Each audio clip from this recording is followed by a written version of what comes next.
All right. Okay. So welcome everybody to this panel, Habits of Successful Data Engineers. My name is Marini, and I have a fantastic panel today here for you to go over the habits. What are the behaviors? What are some of the things that we need to develop as data engineers to be more successful?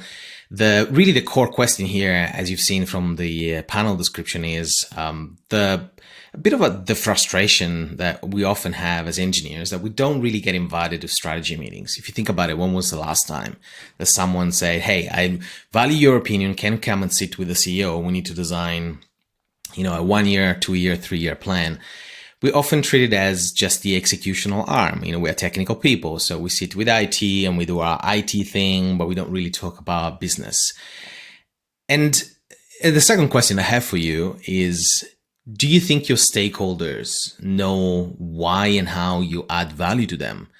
And I ask myself that question many times, and I don't think they do. And that's kind of why we're here. We don't want to be labeled just as smart techies. We don't want to be the ones that speak a language that nobody else in the business understands. We want to be integrated in the business. We want to speak a language that everybody understands. And ultimately, we want to be seen as partners to the business. So the goal of this panel right here, and the smart people I have in this digital room, is to go through or try to distill the habits that we need to develop as data engineers if we want to maximize the impact of our work and ultimately get promoted, to be honest. So without further ado, I'll say something about myself and my journey in a little while, but I'm going to hand it over to Swati first, the first panelist. You guys introduce yourself. Let's go around the room and give us an idea of where you come from, what's your background, what do you stand for, and what keeps you up at night. Hi, thank you, Loris. And hi to all my fellow panelists. I'm Swati Vishwanathan. I work as a data engineer with a construction company. It's called Swinerton Builders. I'm beyond excited to share to participate in this panel. I have a unique journey to where, to how I became a data engineer. I have worn several hats, including business analyst, data analyst, research assistant. So I have a kind of organic growth to how I became a data engineer. The one thing I would say is I cannot imagine myself working in any other space other than data. I love data, I love engineering, but engineering to create data products that can help my stakeholders, that can help, everyday folks at the company do their work in a better way. So that is what motivates me and keeps me going every day. So, yep. Hey, I'm Vishal Ramrakhyani. I'm working with Zoomcar for past 6 years now. I'm VP engineering there, and I've been an operator and then eventually a leader in the technology space for more than a decade now, where I've been leading the data teams and even the engineering teams, and have scaled these teams to a good extent. So with Zoomcar, what we are trying to do is we're trying to make sure we ensure the best use of millions of cars which are there in the emerging markets like India, like Vietnam, like Indonesia, and we are trying to build world's largest car sharing marketplace. So yeah, as a data leader, I love building data-driven culture in the organizations and help unleash the innovation there. Yeah, that's it about me. Thank you. Awesome. Thanks, Vishal. Thank you, and welcome to the panel. Tobias, you next. Yeah, hello everyone. Thanks for having me. Really excited to be here. So I'm Tobias. I'm from Germany. I'm the co-founder and managing partner of Rapid AI, a startup here which helps companies to adopt AI and ML faster.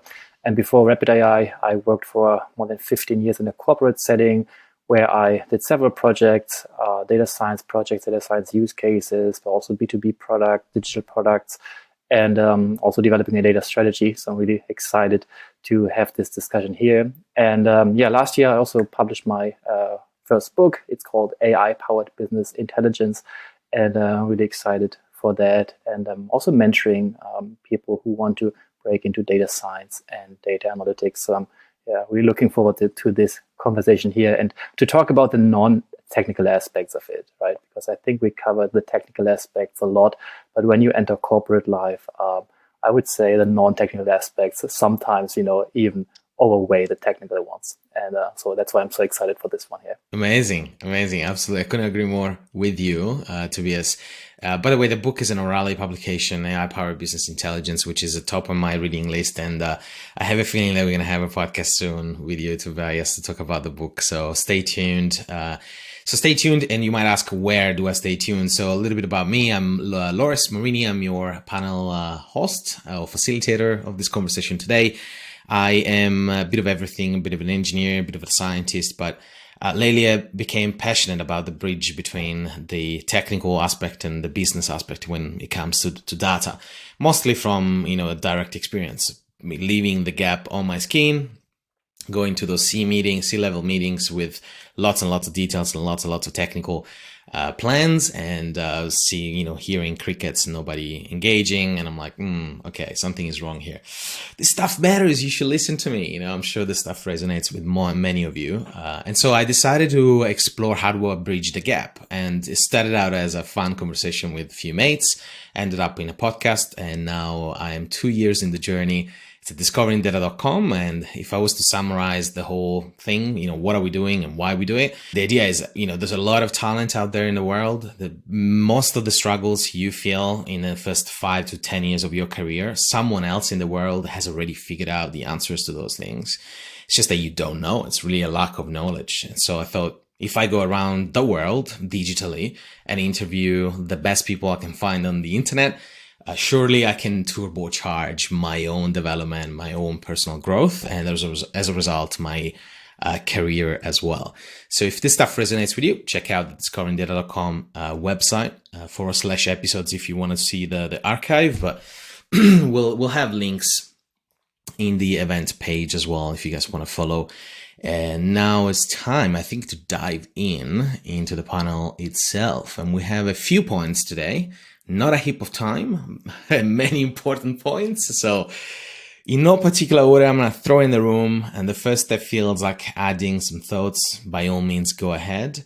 Building relationships is the first element we identified together when we were designing this panel. So the people skills. What does it even mean to build relationships? I'm going to throw my 2 cents. I think it's acknowledging, is greeting, is engaging our stakeholders and treating them as people, not just as proxies for our promotion. What do you guys think? What does it mean to build relationships to you? So maybe I just add into that. So, one of my key principles here is to build your network before you need it. Right. So I think relationships is nothing that you should treat as purely transactional, where you go to people if you want something from them.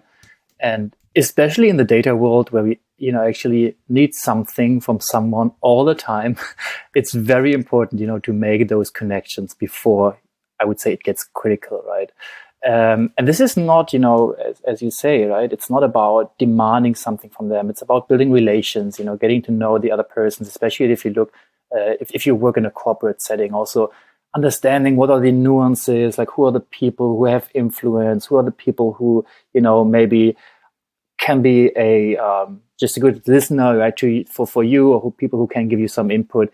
And figuring this out really takes a lot of time. And you can't just say, oh, I have a problem, now I have to build some relationships, right, in order to solve that. It doesn't work like that. So that's why, always think, to be proactive about that and just, see who you can connect to and also figure out what the landscape is in the environment you're in. I love it. Build your network before you need it. Let's stick that on a t-shirt. And right, so I always advocate my team to develop empathy towards our customers, right? And if we look at data engineers, for them, the real customers are the internal stakeholders, right? You call it data scientists, you call it product managers, business analysts, marketing teams, growth teams, all the other functions that are there in the org, right? And until the data engineers don't connect with their stakeholders very regularly, they would not uncover the real problems and build the right solutions for them. So that's something which I always advocate my team. I also, want to add here that um, I don't know about the others, but I feel like the pandemic has added, like the whole work from home culture has added, has forced us to think on how to build and foster these relationships. It's a challenge. I've been with Swinerton for almost 5 years, and I really feel like I'm part of everyone's team now, and that I think that the first few years when I was really going into office, and to Vishal and Tobias and Loris's point, that a lot of my initial conversations and interactions were not purely transactional. So just, for people to know that I was there, I could help, or I could just, we were doing something related to data. And especially in a non-tech company, that face, the presence, that makes a lot of difference, and it really sets you up. And I couldn't emphasize it enough, because like just recently I was working on something, and this really, the user, I had interacted with them like almost 4 or 5 years ago, and they kind of figured out a data point that I was looking for. And like 4 years down the line, they came back to me, and like they wanted to build something on top of it. Wow. So, but I really not really sure the new people who are joining teams where there's less opportunity for such, non-intentional interactions. How do they foster that? It's going to be a challenge. And one of the things that is encouraged greatly at Swinerton is like just participating in company meets, conferences. Like a lot of us have internal stuff happening, and that's not always data related, but just listening in, joining in, sometimes those help. I even attended my holiday party this time, like, Very which good I have point. never done in 5 years. So just be, yeah. All those Yes, people, yes, right? You get people exactly. sickness at the end of those meetings. I remember those for Like sure. really, I have Yeah, never attended in our a small company spaces, very, very. of holiday party, but I did make an effort this year, because all the more I felt that. And it's No, I'm yeah. saying Sorry, that I cut you off. What were you I'm saying? all the more intentional in seeking these opportunities, which I probably took for granted a few Yeah, years yeah. ago. Why do people don't do this? Why do engineers, you guys think, don't spend deliberately the time to connect and meet people they don't know? Who wants to take this? I don't know if this is a malaise that's unique to data engineers, Loris. Yeah, it's probably Yeah, it's probably it's not. just the culture. We are all kind of at some level um, fearful of, opening or like revealing ours. It's just, I think it's just the world we live in. And so, as you said, it has to be intentional. I think also on like from a technical perspective, right? We are often so much trained on producing something that has an output, right? If you write a program, it has an output. If you do something, it has an output. But the thing about meetings is and relationships, right? I mean, you just meet and you don't always have an output, right? It's just like you meet, you connect, right? It's very hard to measure, okay, what was the outcome of that meeting? Honestly, especially in corporates, like most meetings really feel like a waste of time. And a lot of them also are there, no mistake there. But in the end, if you connect to people, and if you build that relationship, it's very hard to quantify or to measure that, right? And so I think sometimes it feels like very hard to measure. Okay, was it a good investment of time or not, right? Like, did I feel comfortable, yes or no? But in the end, all these things add up. And maybe also to double click to that statement before that Swati made regarding the remote work, I think that is a huge challenge for building relationships. So in my own experience, I need at least 5 times the amount like five times more the amount of time in order to get to the same rapport with people compared to like, meeting them personally. Yeah. It means like if I meet someone in person, like, in real life, we have lunch together, we have a conversation, we have a certain level of rapport and trust. But if I meet someone for the first time, like online, okay, like we talk online, right? But maybe we meet a second time or third time, and I just realized by myself, it takes some, more interactions in order to get to the same level. Yeah. And I think this makes things so hard, especially if you enter a new company or if you have new team members joining the team. This is some effort we need to balance in, and this is some effort we need to, like, as you say, Loris, we need to juggle that and with all the other responsibilities and tasks that we have on our to-do list. So, and that's why I think maybe, some people are just kind of like, this doesn't make sense. It's a waste of time. Let's skip that. Let's skip that virtual coffee meeting, right? Let's do some real output here. So yeah, and then this is really incredible hard to manage, I guess. And I think to Swati's point, like COVID was a very tough time. I've been with Zoomcar for 6 years, and for that gap of 2 years, 2.5 years, once I rejoined back to office, it was a new team altogether. So people have moved out, people had joined in, and for me, it was like a new team which I was leading. So yeah, it was a crazy time. Very good point. So building relationships, right? We talked about some of the barriers. We talked about what does it mean for us, and how to do it. And definitely measuring the ROI is hard. I totally agree that we need to network before we need it. Now, the next piece is, how are we perceived? If we were to be a fly on the wall during the call and be in the head of the other person, what do they think about us, about the technical folks reaching out to the business?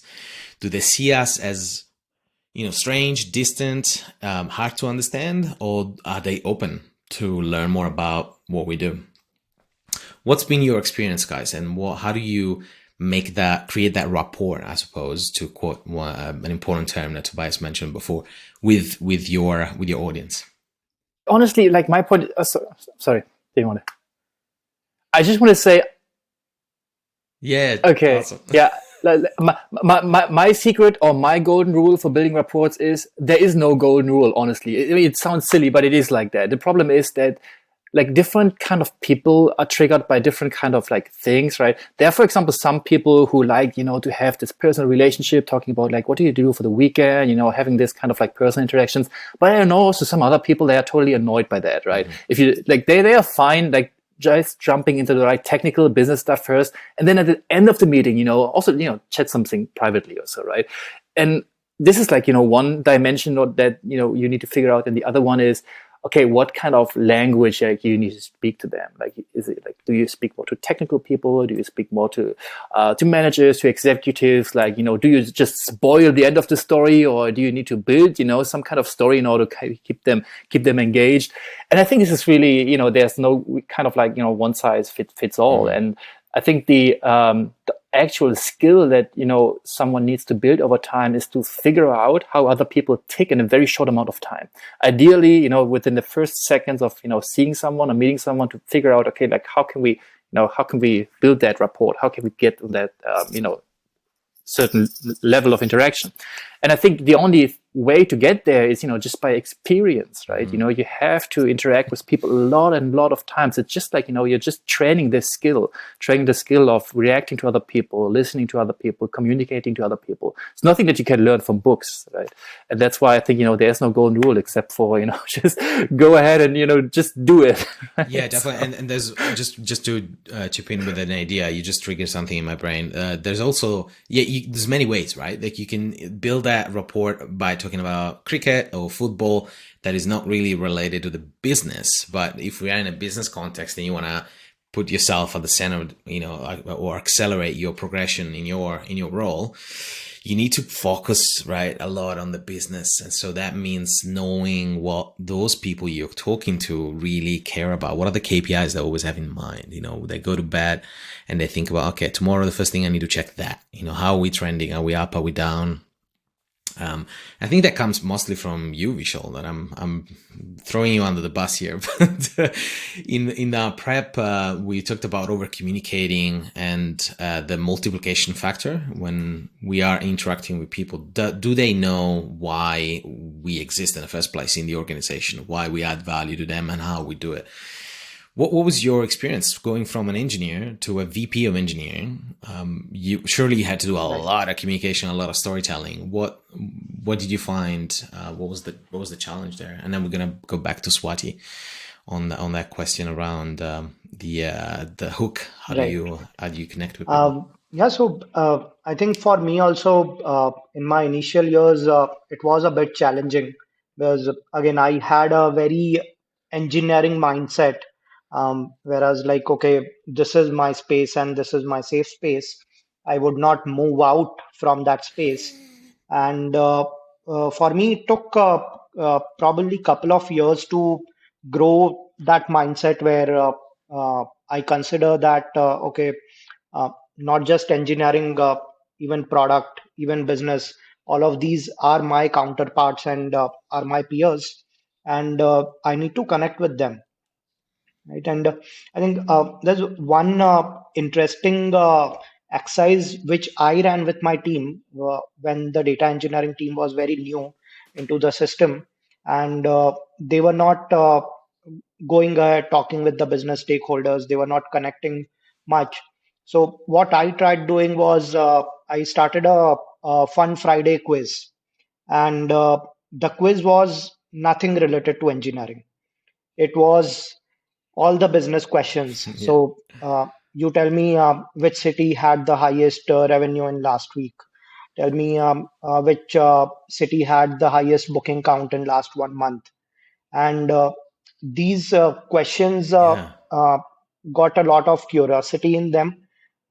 They started going deep into the data. They started going to these champions who were there in other teams, started connecting with them, started talking with them. I think this helped me groom the team to the level that I wanted. So, yeah, that was an interesting piece which I did, and I think it benefited the team. Loris, for me, and I think that my general impression is that a successful data engineer should enjoy and love their work. So like take the pressure off every minute. Okay. I maybe Vishal is like at a startup. You guys are I probably come from a different world, I feel, in the sense that not every day is like a Shark Tank presentation. I do not go into the meeting that I want to get everybody's attention in the first 30 seconds. If I don't get it, um, over the years, with all the books I read, all the music I hear, one thing I constantly hear is the blessing of patience, right? And I definitely believe that life gives us so many opportunities. So you don't get somebody all hooked up in the first meeting. That does not mean you will never get to work with them. You will never earn their trust. You will never earn their respect. I would think that almost everyone I have worked with, I have gained their trust, confidence, respect, or even interest to engage with the data team and like work with us. It has been a gradual process. And like to Tobias and Vishal's point, there's no one size fits all. I don't always know if I should start with something fun in the beginning or the end. But that does not mean I do not go prepared for the meeting. One thing I think people don't appreciate is like you want to open a web browser and okay, everybody understands life happens and sometimes there are technical glitches. But for me to have a good meeting and for people to know that you truly value their time is to put some preparation. So like, I was one of those people who would just send meeting invites with no brief outline. So but now over the years, my manager has developed, try to put some brief outlines. It helps me, it helps the other person. If I'm going to present something, I usually at least like run it once. And of course, glitches happen.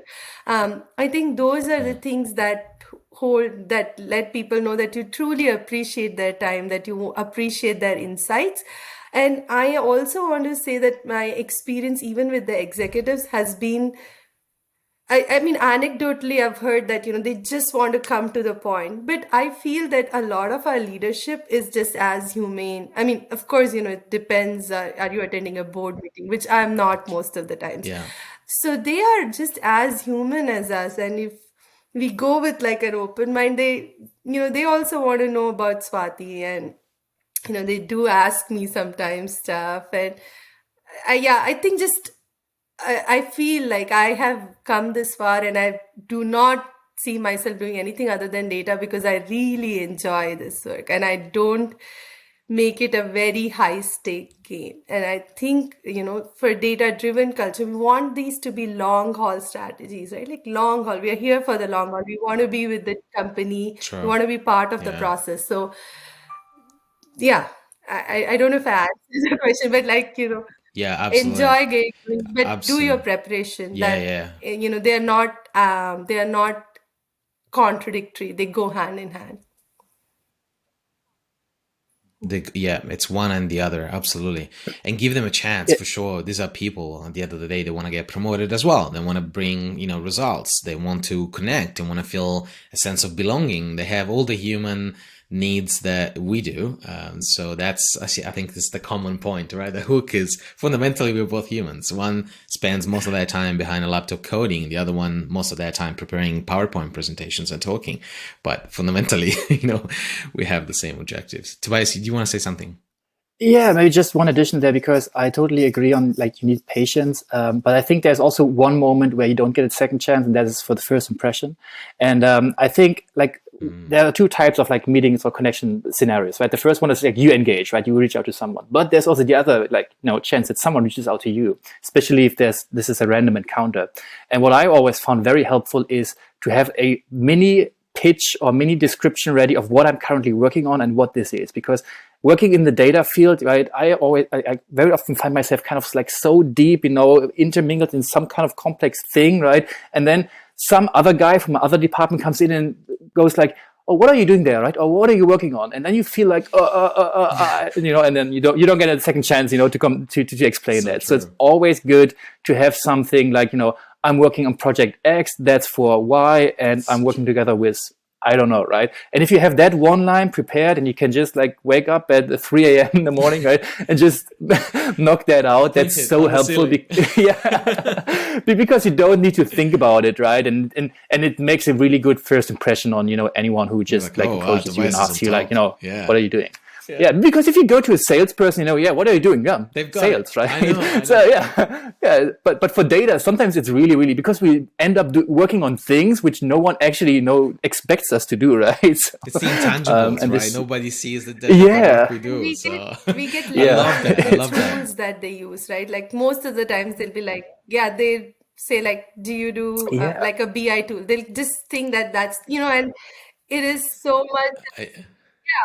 The Excel guru, the Power BI, the Excel ninja or whatever. Yeah, I mean, for them, it's they perceive it as us, and it's how much do you want to fight that, or do you want to build that conversation, a relationship?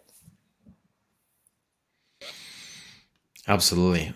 So guys, I'm looking at the time. Unfortunately, we're gonna have to wrap it up. So I just wanna thank you really for your time and your insights. Is there any last thing you wanted to add before we wrap up the meeting? I'd say just enjoy your work, and happy data engineers make for happy data driven companies, maybe. Boom. Love it. I love it. Cool.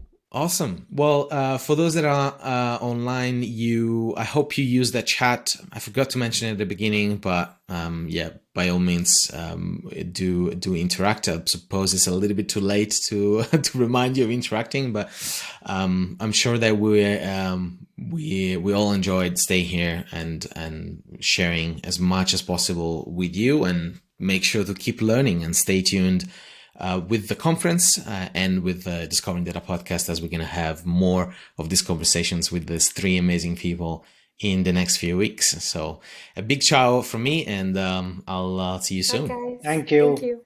Thank Lawrence.